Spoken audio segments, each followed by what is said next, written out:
amakuru ubona yuko inkino zagiye ziraba haba duhera muri Premier League aho rero bari bageze ku ndwi yabo ya 35 ariko hari urukino hatekanye no munsi indwi ya 35 aho byabonetse yuko ku nkino zabaye ku munsi wa gatandatu itariki zitatu ku munsi wa gatanu hari urukino rwabaye Manchester City yatsinze igitsindo kimwe ku busa umugwi wa Wolverhampton hama umugwi wa Aston Villa ku munsi wa gatandatu uraza wirahira umugwi wa Fulham kimwe ku busa. Everton nayo inganya 2 ku bindi umugwi wa Ipswich Town. Leicester City itsinda 2 ku busa umugwi wa Southampton. Arsenal nayo itsindwa na Bournemouth ibitsindo 2 kuri kimwe. Umugwi wa Brentford utsinda 4 kuri 3 umugwi wa Manchester United ku munsi w'Imana. Brighton inganya kimwe kindi na Newcastle. West Ham inganya kimwe kindi umugwi wa Tottenham Hotspur.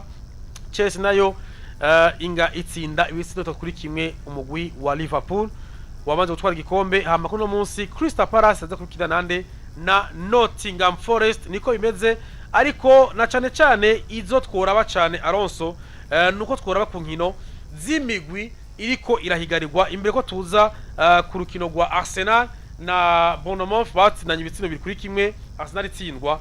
Turabe iyi migwi izoja mu cicaro mu bibanza bitanu.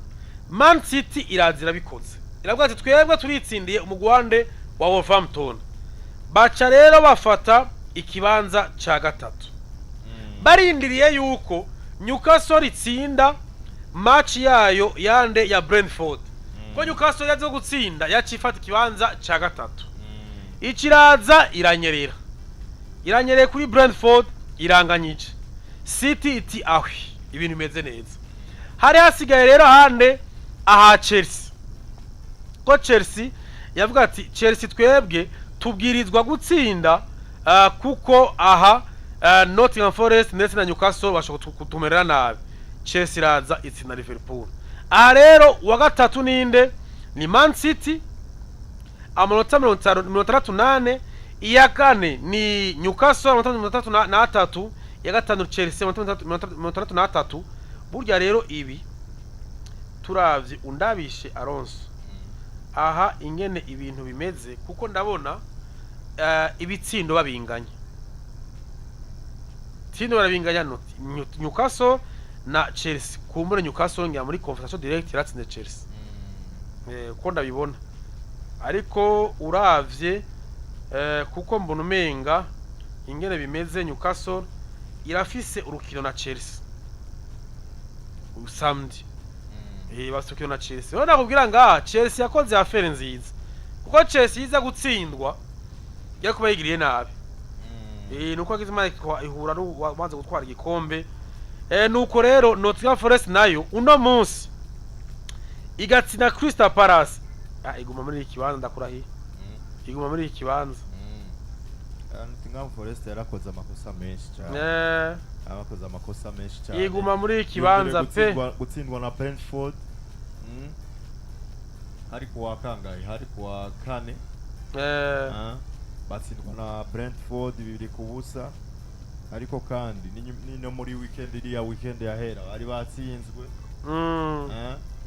Ekipi imaze imisi ikora amakosa menshi cyane gose. Ino ekipi ya Brentford ya Nottingham ngaho ishobora kugira ikibazo. Rero vyumvikana yuko twa tuvuye kuri izo match wone ko ariko arasozera basigaje inkino zitatu journée zitatu. Mbega ninde azoba ari muri batanu ba mbere ko ngaho mugwi nta mugwi no muri akonfirma uretse Liverpool na Arsenal. Ariko tugaruye kuri Arsenal binde vya mbere ashobora kuba confirm ntibirarangira ariko kuko bafise 67 izigaje match zitatu. Rero vyumvikana nayo Arsenal heruka gutsinda ryari igihe bakina na Ipswich. Ariko nabo nyene bari bavuye kunganya match zibiri. Bari bavuye kunganya na Everton nga rero Arsenal ishoboye kunyerera kandi City zobifashe kandi Arsenal tubibutse yuko bazokina ku munsi wa gatandatu n'umugwi wa Liverpool. Liverpool atwaye igikombe, ariko mbega Liverpool izoshobora kuvuga ati kuko narabonye Chelsea yaje motive cyane gose. Bazokina dimanche. Bazokina samedi. Dimanche 17h30. Ni dimanche. Azo oya. Ni dimanche. Ni kuwa gatandatu. Oya. None no wazi kuwa gatandatu. 11 ni dimanche. Eri dimanche. Okay. Urumva na Chelsea izokina dimanche. Urumva vyumvikana ibi. Mbega Liverpool ko yatsinzwe na nani? Ko yatsinzwe na Chelsea. Izosubira kwemera kandi gutsindwa na Arsenal. Nivyo Liverpool yarahejeje. Yaratwaye igikombe. Ko twarabonye Hans Todt yarakoresheje bajya bakigi bose. Ariko Chelsea izivuga ati tugasamara ngaha. Champions League shobora kwibura ngaha ni na confirm. Kuko hazogena zitanu. Urumva? Zitanu nizo zizogera ziko ziragwana. Zizo zitandatu ari uko Tottenham na Manchester United bakiye finale. Niho tuba turonse muri Premier League imigwi itandatu. Urumva? Aho rero nico agasigaye. Urumva? Rero niko mbona Arsenal ngaha. Arsenal isigaje Liverpool. Sivyo? Match bazokina ryari ku munsi w'Imana nko kubivuza. 17h30. Baca baza bakine na Newcastle. Urumva? Newcastle mu migwi iri kurondera Big 4. Bazoca bahereza kuri Southampton. Arsenal ubwire Charles. Ngaho ibintu birakomeye. Ibintu birakomeye. Arsenal iko bita mu bibazo, iko yishira mu bibazo isumba amanota 3. Ekipi igira gatatu. Isumba amanota 4, ekipi igira 4. Ekipi igira 5. Uno munsi Nottingham Forest gatsinda nayo nyene izobigiyemo muri ya migwi isumba amanota 4. Hano kuri Arsenal nayo bivuze jo bundi Arsenal bagakwiye no vuga ku Arteta gakwiye no vuga ku kuraba uburyo inguva ashira muri Ligue des Champions. Basi omwe muri zino match za nyuma za EPL.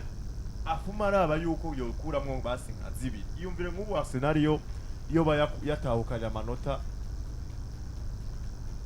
nka 6 canke 9 muri zino match zose ariko aragenda ataka. Yo bitekanye. Uko Arsenal ndakwibutsa. Arsenal yatakaje amanota 2 kuri Everton. Baranganye. Atakaza amanota 2 kuri Brentford. Uravyibuka baranganye. Baraza nivyo baratsinda Ipswich. Sivyo? Ariko raba baratakaje baranganya na ekipe yande. Aho rero tuvuze ekipe ya Arsenal anganya na Brentford, inganya na Arsenal. Urumva? Ikiraza inganya na Manchester United. Urumva. Uravyumva? West Ham yari yabatsinze. West Ham yari yabatsinze. Everton baranganyije. Aya Burinde ekipe muri someni heze bari bavuye kunganya nande kuko nabone ni ntambi mu kwezi kwa mbere baranganyije nande na Aston Villa baranganyije ku bindi. Urumva amaniri yabaye menshi ariko raba n'ubu basubiye gutsindwa. Ino Arsenal by'ukuri Arteta yashize ingufu muri Ligue des Champions ariko yibagira EPL. Urazi hageze kuba novuga sumba amanota agera ku 8. Ya gatatu Nottingham. None raba City ariko kandi aha nuko twavuze Nottingham yari nyuma yabo. Izi zozo zari nyuma yabo kuko Nottingham ndakwibutse kiki yigeze kubisumba amanota 5 ekipe ya 4. Arsenal byumvikana ko yasumbi ya 4 amanota ngahe? Amanota nka 13. Urumva? Cyangwa 10 arenga. Uno munsi raba biriko biza kuma kubiharuro by'amanota 4. Ino Arsenal iri kwishira mu bibazo kandi baravuga calendrier yabo ni calendrier by'ukuri. Shobora kubagora. Nivyo bariko bikonsantra cyane kuri match retour bashobora kuyitsinda izo ari byiza kuri bo ariko iyumvire nk'ubu boca bapfiramwo muri no kado muri demi finale kuko ngaha no ngaha bakaca baza bakitwara nabi kuri izi match zisigaye kuko City match isigaje match ya Southampton urumva isigaje match ya Southampton izoba ku munsi wa gatandatu Southampton iri muhira hama isubire yakire umugwi wa Bournemouth hama yakigwa na Fulham hiyeze ariko twibutse yuko City yo irafise finale ya FA Cup na Crystal Palace tariki 17 aho urumva yuko izo bazokina kuri City nizoroshye kandi ntizigumye kuri Newcastle ifise na Arsenal urumva Newcastle isigaje Newcastle ifise match zikomeye gusa ba muntu zikomeye gusa isigaje Chelsea kwa Mungu isigaje Arsenal itaka 18 ichihereza kuri Everton irakomerewe Chelsea na isigaje ziye isigaje Manchester United Chelsea isigaje Newcastle ku munsi w'Imana Manchester United tariki 16 ihereze kuri Nottingham Forest Chelsea kabisa Chelsea abanyene bazokura mama we aba rero bazoguma bakura nabo kuko simbona Manchester United yemera Chelsea kuyitsinda biragoye abana bakeba bandi mu bandi gukora abantu bamye bagwana kera kuva kera muri za Big Four zigwanira ndetse birashobotse kugora n'igikombe ahasi nibaze ko Manchester nubwo izo muri Stamford Bridge kuyitsinda Newcastle biriko bigwanira kuri inde muri za izine za mbere Nottingham Forest ukongera bazohereza ko izo biri mana yanje we Chelsea mu bisanzwe match yoroshe no uvuga bazo bari muhira ni ya Manchester United nayo bari yoroshe urumva ewe Chelsea ni yoroshe ewe Chelsea niho nzorere ko Chelsea imeze neza ikomeye Nottingham Forest nayo isigaje Crystal Palace uno munsi barakirisa 3 bazoca bakina na Leicester City yatashe West Ham hoba hama bahereze kuri Chelsea Nottingham imeze neza Nottingham bwa idasamaye aya manota 3 kuri Crystal Palace ashobora kuyaronga idasamaye no munsi aya manota kuri Leicester City yo ndayabona ayo kuri West Ham nayo ndayabona ayo kuri Chelsea nazobagoranye urumva ku manota ngahe amanota 6 amanota 12 sivyo yasigaye journée zine zitatu ayo nabo sinyibarakina bo basigaye journée zine nukuvuga ko ku manota 12 ndabona bafise bashobora kuronka amanota 3 amanota 9 barashobora kuyaronka niyo ndabahaye kuri 12 ko Chelsea bashobora kwitsa ko bazo bari muhira dufata amanota 10 kuri 12 azo bari bameze neza Alonso iyi Big Four irakaze irakomeye iyi Big Four izogwarirwa abantu benshi izi 5 za mbere kandi rero kuko ndabona ni na Aston Villa irimo ugufite amanota 60 gusa Aston Villa ejo bu yaratsinze Fulham isigaje Bournemouth isigaje Tottenham na Manchester United ndakubwiye rero ngaha nibizokora urugamba rugiye kuba ari urugamba rukomeye umigwi yose ariko kandi Arsenal ngaha Arsenal gusa uko ndabibona Arsenal muri match zitanu zose baheruka gukina baronse amanota ngaha amanota agira kuri 6 yumviye manota 15 Arsenal ngaho iravye nabi irashobora guhereza mu kibanza ca kane ukunganya kwinshi gutsinda gaki irashobora guhereza mu kibanza ca kane ko ivyo birumvikana yashize inguvu muri Ligue des Champions ubona yuko ndetse yanatsinzwe mbega izotsindira hari ya Parc des Princes vyose ntawo bizi vyo tuzobigaruka ku munsi wejo ariko rero umva yuko ari ibintu bikomeye cyane gose niko muri rusange vyagenze tubabwiye les anges zihari muri iyi Premier League ariko reka dusimbire muri La Liga nayo les anges zihari bobo baracirwa bw'ikombe barashaka igikombe katubabwige inkino zangeze bageze ku ndwi yabo ya 34 basigaje inkino zigera kuri zine. Ku munsi wa gatanu Rayo Vallecano yatsinze kimwe ku busa umugwi wa Getafe. Deportivo Alaves inganya ku busa ku bundi na Atletico Madrid yihebuye yabihevye. Villarreal itsinda kuri 2 umugwi wa Osasuna ku munsi wa gatandatu. Hama Las Palmas batsindwa na Valence 3-2. Valladolid itsindwa na FC Barcelona bigoranye 2-1. Real Madrid nayo bigoranye itsinda 3-2 umugwi wa Celta Vigo. Kuri uno munsi rero nako Sevilla iratsinda Leganés bikubindi. Espanyol Barcelona itsindwa iri wabo na Real Betis 2-1. Real Sociedad inganya ubusa ku bundi Atletico Bilbao. Uno munsi Girona barakina na Mallorca aho tubona FC Barcelona iracasumbye amanota agera kuri 4 umugwi wa Real Madrid. Atuma dinde gatatu amanota 37 yo bayisize gose. Bilbao iriko iragerageza gukonfirma kugira ngo iheze muri bane ba mbere. Iriko ikigwanira nande na Villarreal kuko ndetse na Real Betis.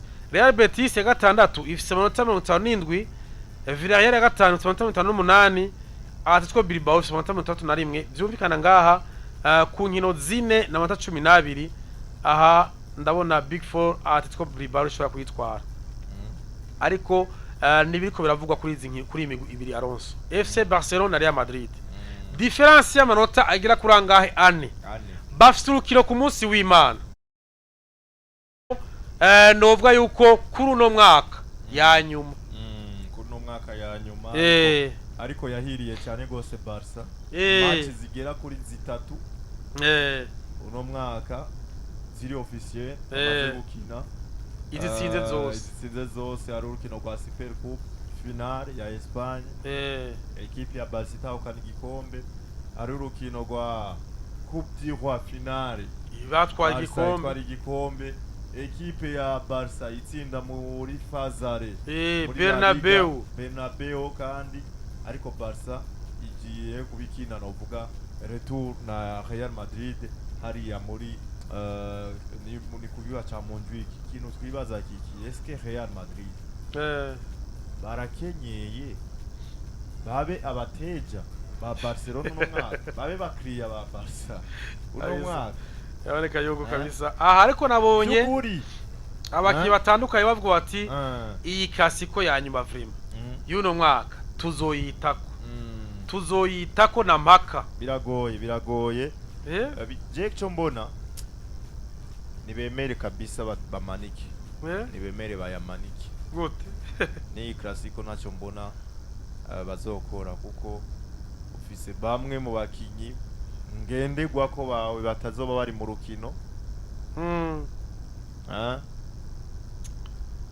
Ariko Alonso ari kintu twovuga kiriko kiribonekeza cyane gose na cyane mu mugwi wa Real Madrid. Babe bati none aba bagabo bimeze gute ko tubona yuko bitanguye kuba ukuntu kutari kwizana gato.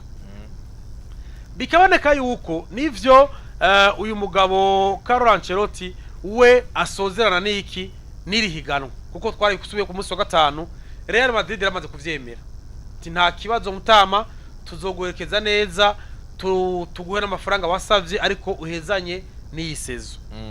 Kuko baravuga ati no uyu nitwobandanya nawe turona yuko iyiseze itagenze neza ariko asohoke neza n'icubahiro azoba n'umu ambassadeur wacu muri rihiganwa nako nk'umu ambassadeur wa Real Madrid. Ariko tugaruke Alonso kuri match yabaye y'umugwi wa Real Madrid n'umugwi wa Celta Vigo.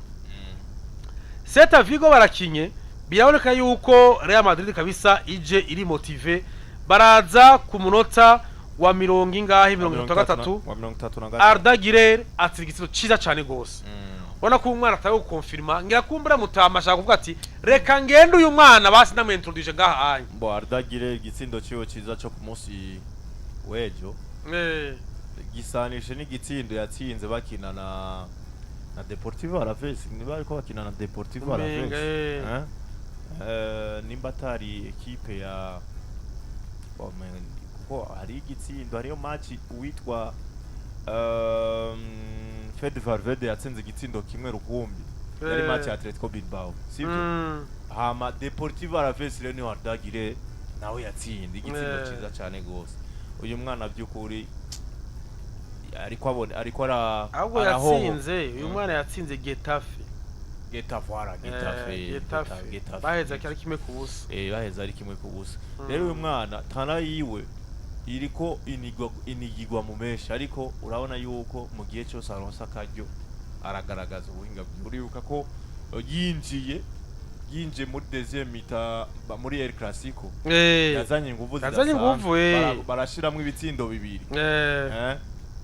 uyu mwana byukuri muri sezo iza niba muronderera umwanya nibamuha kanya ubona yuko ariko aragerageza kwiyerekana avuga ati ndashoboye kabisa kuba tangura muri 11 ba Real Madrid ati ndashoboye kabisa nibwo gura umukinyi wundi Real Madrid mukaja mu isoko mukagura umukinyi wundi wumumiriye sinibaza yuko ivyo Apollo yobazanye yo bisumba yuno mwana ahubwo nimufate nka recruitment shasha mwoguze mufate yuko ari uyu mwana muguze hama mu agaciro mumuhuwe mwana mumugirira icizere atange nawe ibyo afise ko turamaze kubona yuko afise byinshi cyane gose byo kandi uyu mwana akunda ino equipe cyane gose umwana akunda ino equipe rero mu gihe mutariko muramwifashisha akwabo yo kugenda ku masoko murondera abandi bakinyi bo kugura kandi hariyo ko iyi ni nka nouveau recruitment mwoba mugize ku ruhande go hagati mu kibuga rero je ndabona byo kuri Real Madrid barakwiye yuko batangura bakizera no mwana agakinishwa no vuga inkino nyinshi cyane gose ubona yuko ariko nuno mwana yahushije n'ibitsindo hagitsindo yakwa passing na Vinicius ari akuti shoot umugardira yikurayo ariko yatsinze igitsindo ciwiwe kigira kabiri muri no champion ariko agira iki atanga pass zive nziza kuri Kylian Mbappe ku kitiro cya gatatu biya 3-2 baramwaza ati jya pasi wamuhaye ni nziza ati nimushimi pasi ariko shima pe ya Kylian Mbappe atako ijya pe ni yatumye ipasi icika nziza rero biya 3-2 ariko Alonso hari biko biravuga nyuma kubitandukanye bati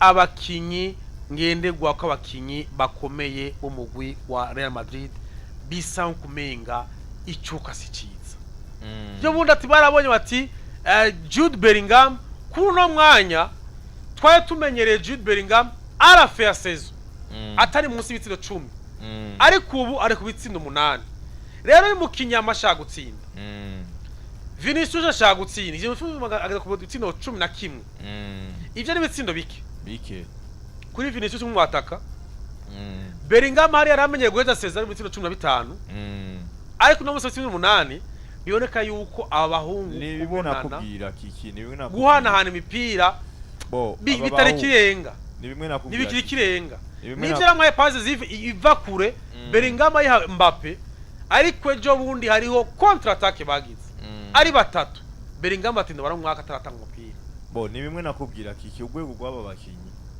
baragabanutse gwaragabanutse kandi bica bituma ratio yabo y'ibitsindo iba nkeye igabanuka ariko kandi bica bikwegera na equipe ya Real Madrid iyo mvire nk'ubu kiki iyo nako iyo batari bafise witwa Mbappe ngwaze zabirangiye basi tureke ku iyo batari iyo Mbappe aza hama kubera ari umwaka wiwe wa mbere muri Real Madrid ntashike yiyempoza nk'uko bigasaba yuko yadapta bikamufata ikiringo kinini Real Madrid ntibari yakari kabisa sinkubeshe iyataba yoba Mbappe adashika yigaragaza nkaho umenga ahamaze imyaka raba ariko iyi sezo yiwe ya mbere umengo ni sezo igiye kugira gatanu yiyumvire urumva kuko akoze ibintu vyananiye na Cristiano Ronaldo nuko urumva rero cyukuri ataki ya Real Madrid yasubijwe inyuma cyane gose bivanye inoza rya Mbappe kwanza ryarapetivye ryarahungabanyije aba bakinyi baba star ya sana uribuka mu ntango bivugwa cyane gose Vinicius sinzi azokinishwa heki Jude Bellingham eske role yarafise mwaka uheze niyo azobandanya ariko byarahindutse ariko muri ko guhinduka bya affect abana bakinyi mu mutwe cyane gose biperturba novuga positionnement yabo ariko kandi n'iterambere rya Mbappe rikora ko bano bakinyi urumva Mbappe kwanza ico twoshima Mbappe n'umukinyi do classe vraiment aravyerekanye uno munsi Mbappe ari nyuma ya Lewandowski igitsindo kimwe gusa kimwe ata isezo yiwe ya mbere kimwe iyumvire kiki Mbappe ku mwaka wiwe wa mbere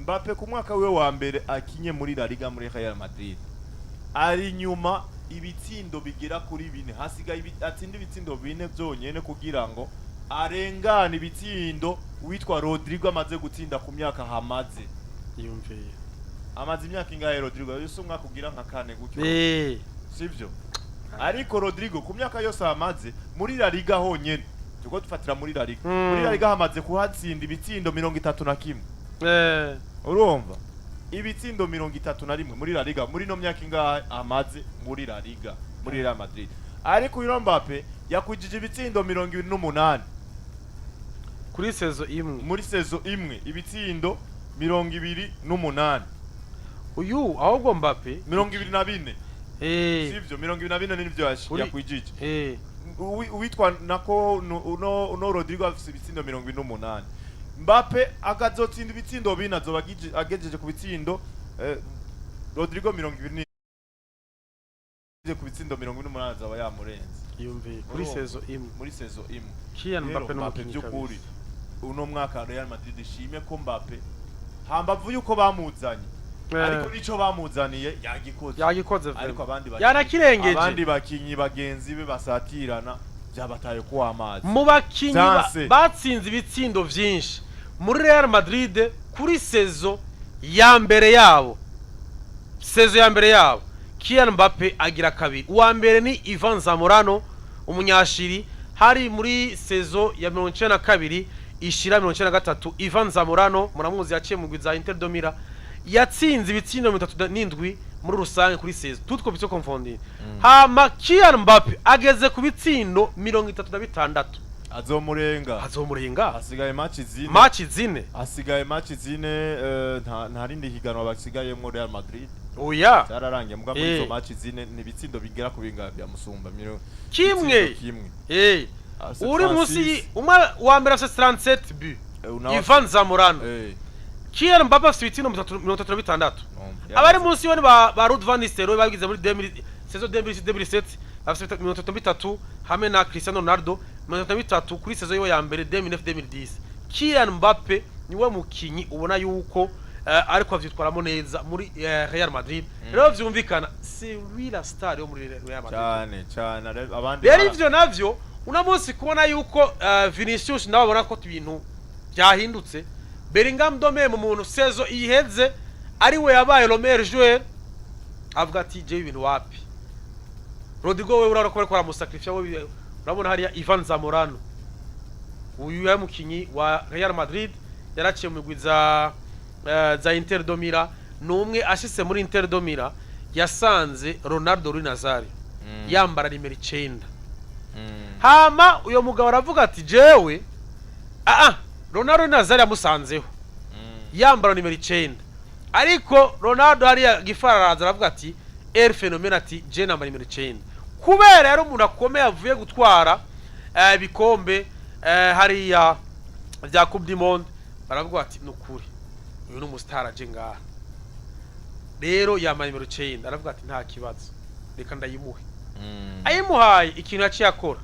yaciye afata imayo yiwe ayishira kuri nimero 18 acashira agasaraba ka plus ko guteranya hagati arabisaba muri seri ahariya baramwemerera bati kimwe guteranya 8 ni 9 nubu biracari nuko rero Kylian Mbappe ariko abikora neza ariko yamara bamwe siko babibona kuko babonye yuko ya association y'abo bantu nirikwiranywana gose cyane rero ariko mw'ivyo rirabishizeko Zamorano kimwe guteranya 8 ati wewe Ronaldo Phénomène ambara 9 jewe nta kibazo nzomye ngenda bikora acambara 18 ashiramo agasaraba abari kuri Canal CH no kuri Star Times barabibona uwo yitwa Ivan Zamorano n'umukinyi w'umunyashiri hariya kwa ba Sanchez hariya